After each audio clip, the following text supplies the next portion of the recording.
Pete's not only my bodyguard and my best friend, but he is one hell of a babysitter.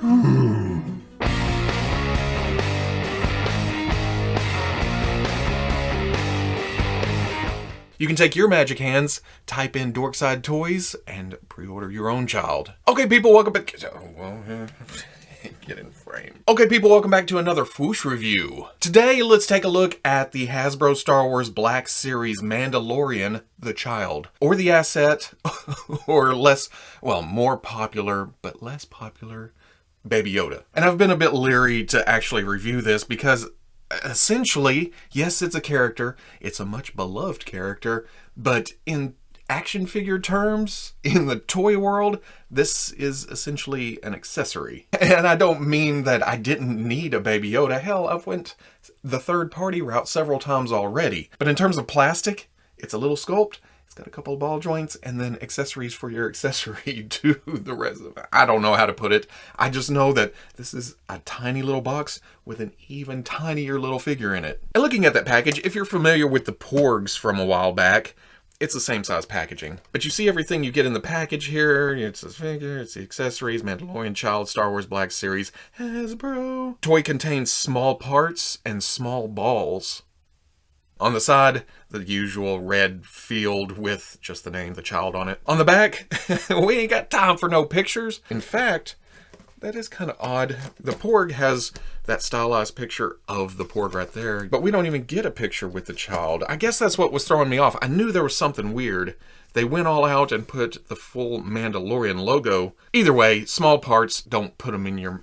Okay. On the side, the child, or child. The top, more legalese, more warnings. On the bottom, barcode. Let's get this out of the package and see how much of a pain and how much thumb you're going to see during this review. Boop, boop, boop, boop, boop, boop, boop, boop. That's plastic. Even with the shrunk down box, there's a lot of air in there. Ultra zoom. There we go, right there. And getting it out of the package, you can see that it's a fairly nice sculpt for the size of this. Just to give you an idea of the size, here it is with a quarter.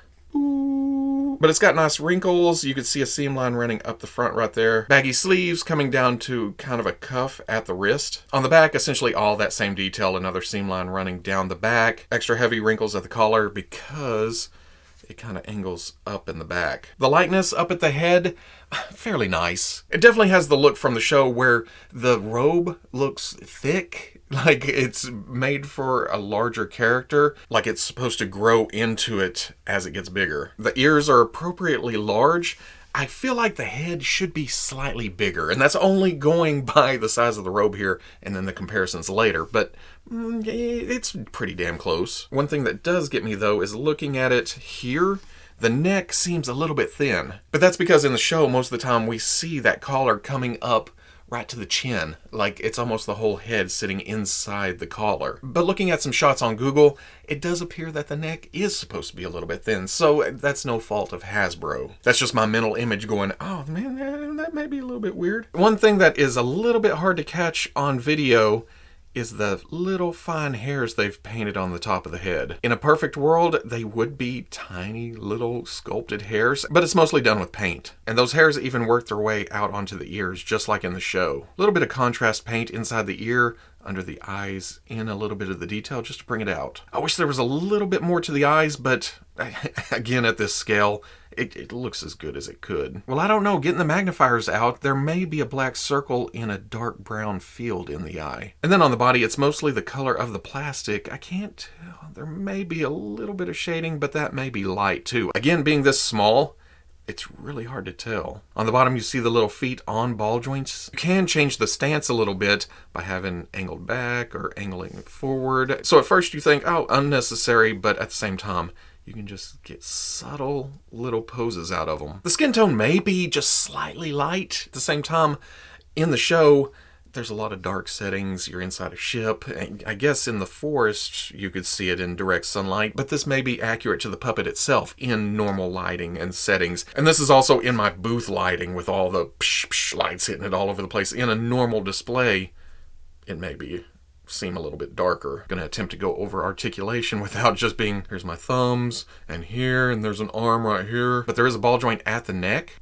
You get some up, you get some down, tilt. Then of course that swivels. There is a ball joint at the arm, so it comes up to about right there. You get too much further and it just pops out. You rotate up, and yeah, that's about as high as you can reach. And there's even a ball joint at the wrist. Get some movement there. Like we talked about, ball joint at the feet. Hey look, I found my tweezers. So you can rotate them, you can pull back and go forward, and it even has some rocker action. The child does have accessories, and it comes in this nice hard plastic case thing. The Carpet Monsters is waiting for these. As soon as I open this up, this may be gone already. Open the case. Hell, the tweezers may be worse. If these flip out, yeah. They've included the gear shift knob from the Razor's Crest, and to be in scale with this child, oh my god, this thing is tiny. It's just a silver ball with one flat side. And I appreciate the flat side because you put it down on the shelf or anywhere near your figure, it's not going to roll away. So, I mean, Hasbro didn't just give you something that's going to go down the display. There's also there's the bowl that the baby drinks out of or eats out of at the bar. It seems to be a Lego peg on bottom, but I think that's meant to give just a little grip.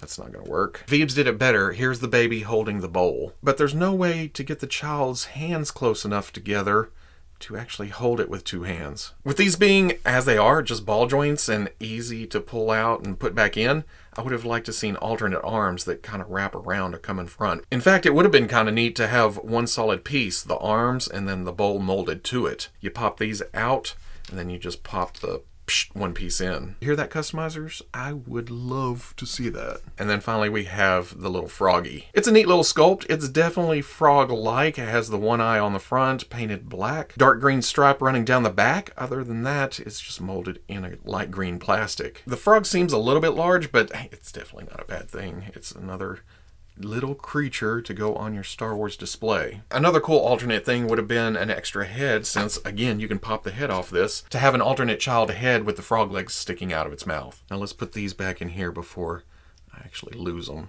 That's going on the shelf like that. Height-wise, the child stands at 1 1/8 inches tall. Here it is with the Hasbro Star Wars Black Series Mandalorian and Cara Dune. Daredevil 19 provided me this awesome soft goods cape for the Mandalorian. Looking at them together though, this is not a bad scale at all. I still feel like the head should be slightly larger, but at least height-wise and size-wise, I feel like this is accurate. Comparing to the Hot Toys figures, which I feel like they did a lot more research than I have, the child seems to come up to about the same spot on the Mandalorian shin guard. Here it is with another Hasbro Mandalorian, but with the Beskar kit from Two Sons Customs and Casting, soft goods cape from Rebel 10 Customs, and then what was the Best Buy exclusive Heavy Mandalorian, but I think that's back up for pre-order in several places. Again, appropriately tiny. Here it is with the Black Series Archive edition of Yoda with the photo reel up on the head, and then the porgs that came out a few years ago. And then finally, next to a couple of custom children. Here's the child from Two Sons Customs holding the bowl out in front,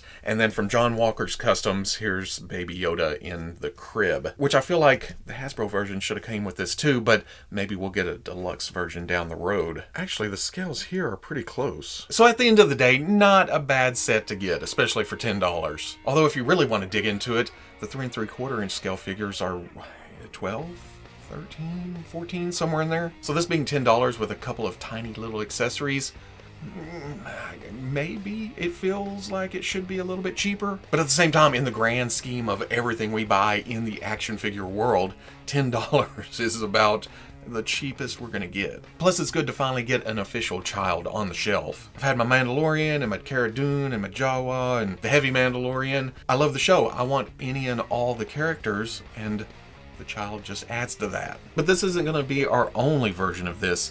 We're waiting on the figure arts. It's going to be later in the year. Well, actually around the time Season 2 comes out. But there is nothing wrong with this being a cheap option to get it on the shelf now. It's got a little articulation. You can pose it around just a little bit. And it is quite expressive for what it is. So back at the first when I called this an accessory, it may have been a little bit harsh. But at the same time, you're messing with it and you're like, oh, okay, I'm going to put this on the shelf. And it's going to stay right there, look cool with the rest of my display. And then I'm done. But if you enjoyed the review, comment, like, subscribe. Much love to the plus. If you're interested in seeing videos early or just in a position to help out the channel, patreon.com. But wherever you may be watching this, I'll Always catch you on the Fwoosh.